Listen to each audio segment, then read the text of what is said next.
Halo, ketemu lagi dengan Dr. Ari Polim. Hari ini saya akan menjelaskan bagi para pasutri yang akan melakukan program IVF atau in vitro fertilization atau program bayi tabung. Di sini saya akan menjelaskan bagaimana sih langkah-langkah yang akan dilaksanakan selama program ini berjalan.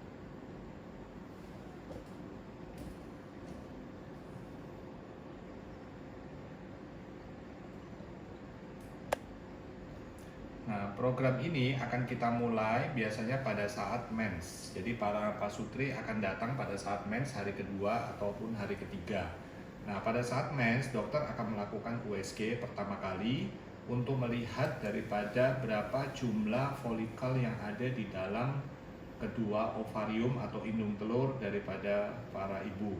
Nah, hasil daripada perhitungan folikel ini menjadi dasar kita untuk menentukan berapa dosis yang akan kita pakai untuk disuntikan. Jadi nanti kita akan melakukan suntikan yang dilakukan setiap hari setelah kita mengetahui kadar hasil hormon yang diperiksa pada mens hari kedua atau ketiga. Nah, suntikan ini maksudnya adalah untuk memperbesar ukuran daripada folikel. Ya, sebagai contoh, ukuran folikel pada saat mens hari kedua ketiga itu di bawah 10 mili. Setelah dilakukan penyuntikan, dia akan bertambah besar. Biasanya kita akan evaluasi dalam 4 hari untuk menilai bagaimana respon daripada perkembangan folikel. Nah, pada hari ke-6 atau ke-7 kita akan USG dan kita akan nilai kadar hormonnya apakah sudah sesuai dengan suntikan dosis yang kita pakai. Kemudian kalau sudah sesuai, kita akan lanjutkan suntikannya sampai hari ke-9 atau ke-10. Kemudian kita akan evaluasi lagi ukuran daripada folikel daripada ovarium, baik kiri dan kanan, minimal dia mencapai 17 atau 18 mm. Kalau sudah mencapai ukuran tersebut, artinya folikel ini siap untuk dilakukan proses trigger, artinya dipecahkan dengan menggunakan hormon HCG. Ya, untuk persiapan dilakukan pengambilan telur atau ovum pick up.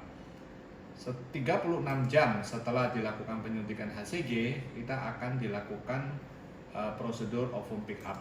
Nah, seperti apa prosesnya? Jadi ovum pick up itu kita hanya menggunakan USG dengan menggunakan jarum puncture. Pasien dalam keadaan dilakukan anestesi sedatif, jadi tidur kurang lebih selama 30 menit. Nah, prosedurnya adalah melalui transvaginal. Ya, kita masukkan USG kita dan kemudian yang tadi sudah kita ukur, ukuran yang matang itu kita lakukan proses penyedotan. Suction, kemudian sel telur di dalamnya itu akan masuk ke dalam tabung, kemudian akan dievaluasi dengan embriologis, ya, di bawah mikroskop dilihat bagaimana kualitas daripada sel telur tersebut. Jadi semua folikel yang matang itu akan kita sedot, baik dari ovarium kiri maupun dari ovarium kanan. Setelah kita sedot semua, ya kurang lebih 30 menit prosesnya adalah selesai dan setelah itu pasien boleh untuk pulang. Ya.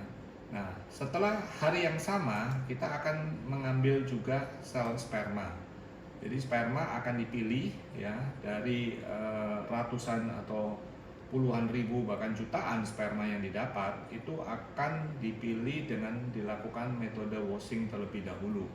Dilakukan centrifuge ya untuk membersihkan sel-sel sperma, kemudian dipilih dengan menggunakan mikroskop ya. Berapa jumlah sperma yang akan dipilih tergantung dari jumlah sel telur yang didapat oleh seorang wanita.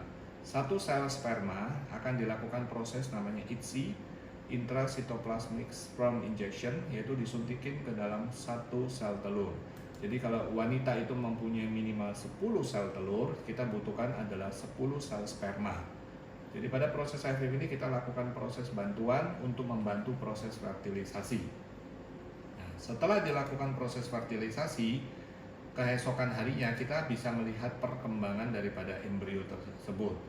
Jadi dari hari pertama kita lihat adalah inti dari sperma bersatu dengan inti telur, kita sebut adalah zigot. Nah, kemudian perkembangan zigot ini akan kita amati ya dengan menggunakan mikroskop juga. Kita akan menilai perkembangannya di hari kedua dari menjadi 2 sel, kemudian dia berkembang menjadi 4 sel ya.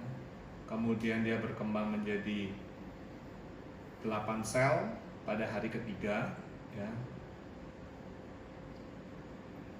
dan berkembang terus pada hari keempat jadi morula sampai dengan menjadi ratusan sel yang kita lihat pada menjadi blastosis, yaitu pada hari kelima. Ini adalah fase akhir daripada pembelahan embrio. Nah, setelah dia mencapai stadium hari ketiga atau hari kelima, kita lakukan seleksi daripada embrio tersebut. Dari hasil seleksi kita pilih yang paling baik, kemudian kita akan pilih mana yang akan kita lakukan embrio transfer. Jadi embrio transfer bisa dilakukan segera setelah pada hari kelima hari tersebut, atau kita tunda kalau memang kondisi rahim tidak memungkinkan atau karena kondisi hormon tidak memungkinkan. Yang kita lakukan namanya frozen embryo transfer. Jadi kita lakukan proses embryo transfer, prosesnya adalah seperti ini. Jadi pasien tidak dalam keadaan dia lakukan anestesi, jadi dalam keadaan biasa, cuma harus memenuhkan kandung kencingnya. Karena kita akan menggunakan USG supaya kita bisa melihat dengan jelas. Kita menggunakan kateter yang sangat tipis, kemudian kita masukkan ke dalam rahim dan kita letakkan embrio tersebut. Ya. Kita bisa tanam 1 atau maksimal 2 embrio, tergantung protokol dari setiap klinik. Dan sisa embrio yang tersisa kita akan bisa lakukan pembekuan embrio untuk bisa dipakai di kemudian hari. Nah, setelah dilakukan proses embrio transfer, pasien tetap berbaring dan setelah itu diperbolehkan untuk pulang. Nah, kurang lebih proses IVF ini adalah berlangsung selama 2 minggu. Sekian dan terima kasih penjelasan dari saya.